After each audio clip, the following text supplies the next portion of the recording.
سلام أملاك نقول لخاتكم يخون باستر يوناتان هروي كاب تورونتو كندا كاب كرنت يون بيت كريستيان ناي بيت كريستياننا أدراشة 671 شيبرد أفنيو إيست وترو سنبت كاب ساعات 3 تجمر ناي أملاك أقرقوت هلنا كم ودما وترو سلوس كاب ساعات 7 تجمر ناي فوسن ناي من نقافن أقرقوت هلنا كتمسؤو مسانا نقولتها هتقرقلو سألوت دقفت ليكم ما مسانا كتمسؤو أبزا أقرقوتات كتساتفو بخبري كعدمكم فتو جابيري مسكن نايلومي RST كم مأتوي بزعبا سمعيتنا خن الزارب تي ملؤ زخونة تحستو ناي فرق ساعات تمرتي كنكاتلو نخينا حجيقن حصر بزبل مقدي بزعبو حصير نغاخا كافلكم دلي ناي سمعيت بزبل حساب إنا كنري بروح أبو بشيم يسوع كريستوس نفس وكفت عذبتن سمعتين أبزلوا وتحت بارخهم بشيم يسوع كريستوس اللي الله نعيون قال كهزارب تدقفن اللي بشيم يسوع آمين سمعت زبل نجار خلي خلنا انتايو سمعت مستي أبيوت كا زمس كناتات تأساس كناتات نتياوش تخا زلوا وش تخا سمعك نجار تقلص قالوا كاني تنصبارق قالوا أجباب مالتيو سمعت مالت emotion ناوش تخا كنتات مالت the state of your being تناتكا زلكا كنتات مجلسي مالتيو بمسارته سمعتاتكا بقنوعن قال أملاخو مجدي مجلس أزيو أقداسي كم زخونا خندرينا أبزخونا يكون زمدناتات مالتيو أبزوريانا أبيوتان زلو زمدناتات كله إزي أزيو أقداسي نجر إيمان سلازي حدث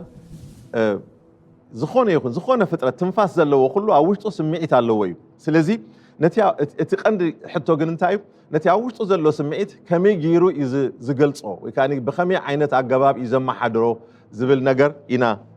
بزقو دايزن ري مالتيو سلازي سمعت ون وكان ناي سمعت باب حدث تزيليو بزح جزين تايز خون أبيوتو كمزي تأفى عينة سب كويني يزنبر مالتيو سلازي سمعت كابا أقبا مقلاص زي مخال دما نابزيت اللي كبت تنقطات يمرح مالتيو مسباه زلكا ركب مسغزار سخا زلكا ركب كي ترفه سم مسغزار سو ركب الله ويو بزعبو زحسو ነገር አለው ወይ ገለገለ ሰባት ነፍሶም በመውቃስ ወካኒ አብል ነፍሶም ቁጣብ ስለስሙም ነፍሶም ምሕረት ነፍሶም እንኳን ምሕረት ከገብሩላ ዘይክሉ ሰባት አለው እዚ ሁሉ መስሚት ተተሓዘ ነገራት እዩ ንመንእስያት ፍላይ ካብ ህፃነቶም ጀሚሮም በስሚት ጥበኛታት ንኾኑ ክኹስኮስ ክሉ ኣለዎም መብዛሕትኡ ግዜ ኣብ ናይ ንእስነት ግዜ ኣብ ቁልዕነት ግዜ ንእስነት ግዜ ኣብ ናይ መንእስያት ናይ ንእስነት ከምዚ ናይ ቲንኤጅ ህይወት ሰባት ክህሉ ክሓልፉ ከለው ብግቡእ እንተዳ ዘይተኾስኪሶም كعابيو خلوا أبيوتهم بزح تنكتات أبيوتهم كم استزغل نجاري خو مالتيو مصحف قدوس أب مثالي سران حموشتن فقط سران شمونتن تايب لنا منفسو زيجت سبسي كأسر زي بالله زفرست كتما إيو يبلنا تايب مالتيو وشتو زي كجت زي كلو كاني لقوامنا وشتو زي بالله سبسي كم كأسر زي بالله كتما مالتيو تايب مالتيو زخونة سبزات ولا زوج الله مالتيو منهم أبناء قدم زمن حنت ختما قصر اللواي قصر زي بالله ختما صلاة الحمد لله زات ولا زوص الله مالتيو سراق زات ولا زوص الله مالتيو دلاي غيرو زوص الله مالتيو ስለዚህ እቲ መንፈሱ ዘይገት ሰብ ድማ ቀጽሪ ዘይ بالله ከተማ ማለት እዩ እንጂ በሃገር ደረጃ ተዳሪና ዶባት አለው ትዶባት ድማ መእተው ያለው ስለዚህ ናብ ሓንቲ ሃገር ክትሰግር ከለኻ ተፈቲሽካ ብቁዕ ዝኾነ ወርቃቲ ከም ዘለካ ተራእዩ ኢኻ ትሐልፍ ማለት እዩ كم زي بالله سب ما خاطوا يكلني أب مثال 16 كلتن قالم لهم تيابلنا نخورا دنقواي زخونه كاب جغنا يبلص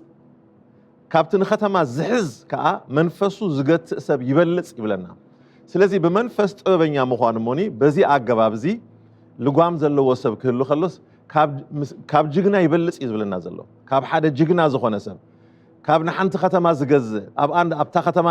ንዝነብሩ ሰባት ኩሎም ስልጣን ካብ ዘለዎ ሰብ ንላዕሊ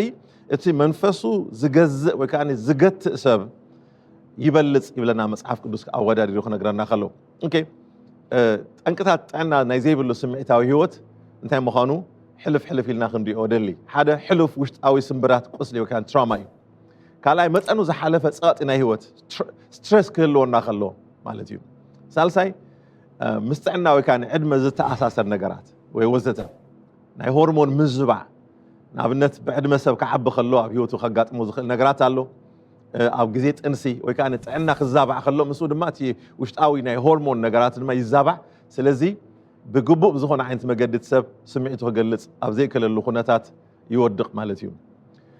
ራብዓይ ጥዕና ዘይብሉ ቅዲ ወይ ከዓ ካይዳ ናይ ህይወት ዝምድናታት ወይ ከዓ ሕንፁፅ ዝኾነ ደረት ዘይብሉ ወይ ከዓ ደረት ኣልቦ ዝኾነ ህይወት ባውንድሪ ዘይብሉ ህይወት ክህልወካ ከሎ እዚ ጠንቂ ናይ ንስምዒትካ ተፈላለየ መገዲ ትሪገር ክገብር ዝኽእል ነገራት እናመፀ ምስ ሰባት ይኹን ኣብ ዙርያኻ ንዘሎ ምስ ገዛእ ርእስኻ ከይተረፈ ኣብ ሕማቕ ነገራት ከውድቐካ ዝኽእል ማለት እዩ ፍርሂ ውሕስነት ዘይምህላው ወይ ከዓኒ ትሑት ርእሰ ተኣማንነት ዘለዎ ሰብ ኩሉ ግዜ ብስምዒቱ ጥበበኛ ምዃን የሸግሮ እዩ ስለዚ እስታት ክንፈልጥ ኣዝዩ ኣገዳሲ ማለት እዩ ሻድሻይ ድኹም መንፈሳዊ መሰረትካ እንተደኣ ዘይደልዲልካ ቅኑዕ ዝኾነ ናይ ቃል ኣምላኽ መሰረት ኣብ ሂወትካ እንተደኣ ዘየልዩ ኮይኑ ንዝኾነ ይኹን ዓይነት ሓደጋ ምስ ስምዒት ዝተኣሳሰር ሓደጋ ተቃልዓካ ኢኻ ትኸውን ማለት እዩ ሻብዓይ ኣብ ደጋዊ ጓሓፍ ምጥሓል ተፈላለየ ዓይነት ነገር ዝመፀ ሰብ ኣብ ልዕሊኻ ዘምፆ ዝጉሕፎ ጓሓፍ ተፈላለየ ዓይነት ሬታ ፀልዋታት ክኸውን ይኽእል እዩ ተፈላለየ ዓይነት ፀልዋታት ክፉእ ዝኾነ ፀልዋታት ክፉእ ዕርክነት ክኸውን ይኽእል እዩ ሕማቕ ዝኾነ ሓበሬታታት ፅልኢ ቅርሕንቲ ቂም ሓሜት እዝታት ኩሉ ጓሓፍ እዩ ኣብ ሓደ ሰብ ዝጓሓፍ ሰብ ኣና ንስኻ ዘይምሕማይካ ጥራይ ዘይኮነስ ካልእ ሰብ መፅኡ ብዛዕባ ካልእ ሰብ ክሓሜልካ ከሎ ጓሓፍ እዩ ኣብ ልዕሊኻ ዝድርቢ ዘሎ ስለዚ እዝታት ኩሉ ጠንቂ ናይቲ ኣብ ሂወትና ዝመፅእ ብስምዒትና ነቲ ናይ ስምዒት ሂወትና የዛብዖ እዩ ማለት እዩ ምክንያቱ ንሰባት በቲ ዝሰማዕኻዮ ጓሓፍ ኢኻ ንሰባት ክትመዝኖም ትጅምር ማለት እዩ ሻሙናይ ተነፅሎ ወይ ከዓ ድጋፍ ዘይምህላው አይዞሌሽን ምፍላይ ማለት እዩ እዚ ድማ ፀላኢ ዝጥቀመሉ ከቢድ መሳርሒ ናይ ፀላኢ ከም ዝኾነ ንርኢ መጽሓፍ ቅዱስ ኣብ ዮሃንስ 10:10 እንታይ ይብል ሰራቂ ብጀካ ክሰርቀን ክሓረድን ከጥፍእን ኢሉ ኣይመፅን እዩ ኣነ ግና ህይወት ምስተረፉ ምእንቲ ክረኽባ እየ ዝመጻኩ ጎይታ ክርስቶስ እናነጻጸረ እዩ ዝነግረና ዘሎ ሰራቂ ዝብሎ ዘሎ ንዲያብሎስ እዩ ዲያብሎስ ክመጽእ ከሎ መጀመርታ ዝጥቀመሉ ነገር እንታይ ተነፅሎ እዩ መጀመርታ ካብ ሕብረት ካብ ቤተሰብ ካብ ኣዝማድ ካብ ፈተውቲ ሰብኣይ ካብ ሰበይቲ ሰበይቲ ካብ ሰብኣያ ወይ ከዓ ካብ ደቆም ሰብኣይ ነቦ ካብ ደቁ ደቂ ድማ ካብ ወለዶም ይፈልዮም ስለዚ ምስ ፈልዮም ድማ መጥቃዕቲ ወይ ከዓ ወራር ይገብር ማለት እዩ ስለዚ እዚ ኣዝዩ ኣገዳሲ ዝኾነ ነገር ማለት እዩ ብሃገራት ደረጃ ዋላ ክንርኢ ከለና ሓንቲ ሃገር መጀመርታ መጥቃዕቲ ቅድሚ ኣብ ልዕሊኣ ቅድሚ ሳይምባሎም መጀመርታ ይንፅልዋ ካብ ሕብረተሰብ ናይ ዓለም ትንፀል ምስ ተነፀለት ሽዑ ኣብ ድኻም ምስ ወደቐት ሽዑ ነታ ሃገርቲኣ ንምጥቃዕ ወይ ከዓ ንምፍራስ ይቀልል ማለት እዩ ብኸምኡ ዓይነት መገዲ ስለዚ ተነፅሎ ዓቢ ዓይነት